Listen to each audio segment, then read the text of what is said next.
आज की इस वीडियो में मैं आपको बताऊंगा क्लाइमेट चेंज इफ़ेक्ट्स क्या हैं और क्लाइमेट चेंज इफ़ेक्ट के पीछे रीज़न क्या है, सोर्स क्या है जिसकी वजह से क्लाइमेट चेंज हो रहे हैं और उसका इफ़ेक्ट क्या हमें देखने को मिल रहा है।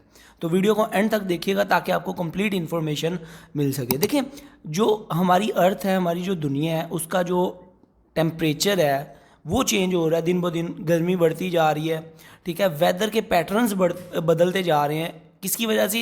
ह्यूमन एक्टिविटीज़ की वजह से। उसके पीछे रीजंस क्या है, सोर्स क्या है, उस पर थोड़ी सी बात कर लेते हैं।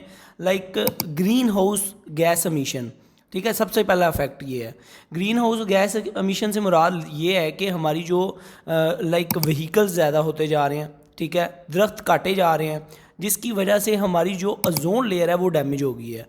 ओजोन लेयर ने एक हमारी जो अर्थ है उस पर टेम्परेचर को मेंटेन किया हुआ था, जिसकी वजह से अभी ओजोन लेयर डैमेज होने से क्लाइमेट में चेंज आ गया। गर्मी की दिन ब दिन हरारत जो है, गर्मी जो है वो बढ़ती जा रही है, ठीक है। उसके पीछे जो इफेक्ट है वो फॉसिल फ्यूल के बर्निंग से भी हो रहा है। लाइक जैसे कोयला जो है वो ज़मीन में से उसकी डिफरेंट फर्नेस जो है, डिफरेंट इंडस्ट्रीज़ जो हैं, डिफरेंट कंपनीज जो हैं वो यूज़ कर रही हैं, ठीक है। प्लांट चलाने के लिए, कंपनी चलाने के लिए, मशीनरी चलाने के लिए हम डिफरेंट फॉसिल फ्यूल्स को बर्न कर रहे हैं। उसके जो पोल्यूशन निकल रहा है, उसकी वजह से जो वेस्टेज निकल रहा है वो हमारे जो है क्लाइमेट में चेंज में बहुत बड़ा एक रोल प्ले कर रहा है। उसकी वजह से हमारा क्लाइमेट चेंज हो रहा है दिन ब दिन। व्हीकल्स में से जो धुआं निकलता है, पेट्रोल की गैसेस जो निकलती हैं, ठीक है, वो भी एक पोल्यूशन क्रिएट कर रहा है। हमारा मतलब स्मोक पैदा कर रहा है, आलूदगी पैदा कर रहा है, और ऊपर जाके वो गैसेस जो हैं ओजोन लेयर को अफेक्ट कर रही हैं। उसके बाद डिफॉरेस्टेशन भी एक बहुत बड़ा सोर्स है क्लाइमेट चेंज इफेक्ट के पीछे। डिफॉरेस्टेशन से मुराद ये है कि ये जो दरख्त काटे जा रहे हैं, जब दरख्त काटे जाते हैं तो कार्बन डाइऑक्साइड कम हो जाती है। तो कार्बन डाइऑक्साइड कम हो रही है तो उससे गर्मी बढ़ेगी। जब गर्मी बढ़ेगी तो क्या होगा? धूप ज़्यादा पड़ेगी तो क्या होगा? ग्लेशियर्स पिघलेंगे। ग्लेशियर्स पिघलेंगे तो पानी की जो लेवल है वो अप होगा, पानी का लेवल अप होगा। तो जो छोटे छोटे आइलैंड है वो तो वैसे ही काफ़ी डूब ही गए हैं दुनिया में ना, जो छोटे आइलैंड हैं। और क्या होगा? सुनामी आएगा, सैलाब आएंगे, ठीक है। और पानी की वजह से क्या होगा? माशी बहरान होगा, बिल्डिंगें, लोगों के घर, लोग बेरोज़गार हो जाएंगे, सब कुछ पानी में बह जाएगा। तो ये भी एक फैक्ट बनेगा। उसके बाद केमिकल फर्टिलाइज़र जो है उसके इस्तेमाल करने से भी हमारी जो लैंड है उस पर फ़र्क पड़ रहा है। जो मैन्युफैक्चरिंग है, हमारी जो इंडस्ट्रीज़ हैं, उनके जो टॉक्सिक गैसेस जो हैं, उनके अंदर से मीथेन गैसेस जो हैं वो निकलने की वजह से, जो वेस्टेज हैं वो निकलने की वजह से, और वेस्टेज को अच्छे से ना मैनेज करने की वजह से भी ही क्लाइमेट चेंज पे एक इफेक्ट पड़ रहा है, ठीक है। ये सोर्सेज की भी मैं बात कर रहा हूँ, और जो इसके इफेक्ट्स हैं जो हमें देखने को मिलते हैं उसकी भी बात करते हैं, ठीक है। और जो एनर्जी प्रोडक्शन प्लांट हाउस हैं, ठीक है, उनके अंदर से जो गैसेस निकल रही हैं उसका भी एक बहुत बड़ा इफेक्ट है। पॉपुलेशन जो तेज़ी से बढ़ रही है, पॉपुलेशन ग्रोथ की वजह से जो ग्रीन लैंड जोन एरिया हैं वहाँ सोसाइटीज़ बन रही हैं। अर्बनाइजेशन जो है वह उसकी वजह से भी बहुत इफेक्ट पड़ा है। अर्बनाइजेशन क्या है कि शहरी आबादी बढ़ती जा रही है, लोग माइग्रेट करके विलेज वाली साइड से शहरों में आ रहे हैं।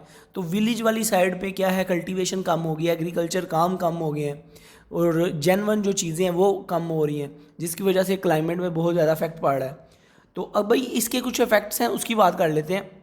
सबसे पहला इसका इफेक्ट है कि टेम्परेचर इंक्रीज़ हो रहा है, वो मैंने जैसे आपको साथ में बताया। उसके बाद टेम्परेचर इंक्रीज़ होने से क्या नुकसान होगा वो भी मैंने आपको बताया।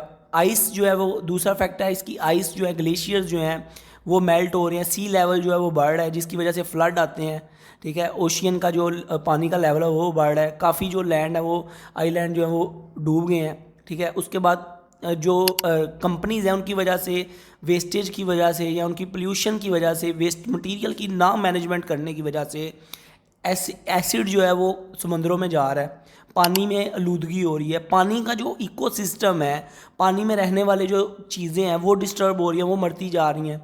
उससे एक डिफरेंट जो चीज़ है वो सामने देखने को मिल रही है। इकोसिस्टम जो है वो डिस्टर्बेशन हो रही है, उसकी डिसॉर्प्शन हो रही है।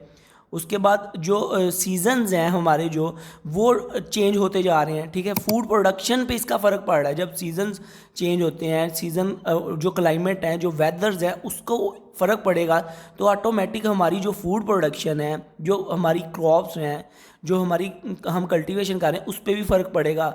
बेमौसमी बारिशें होंगी, उसकी वजह से हमारी फसलें तबाह हो जाएंगी, ठीक है, ह्यूमन हेल्थ जो है उस पर रिस्क आ रहा है। और क्योंकि देखें एयर की क्वालिटी नहीं ठीक, सांस नहीं लोग ठीक से ले पा रहे, और हीट ज़्यादा है, उसकी वजह से सांस लेने का जो सिस्टम है उसमें प्रॉब्लम्स आ रही हैं, हार्ट अटैक आ रहे हैं लोगों को।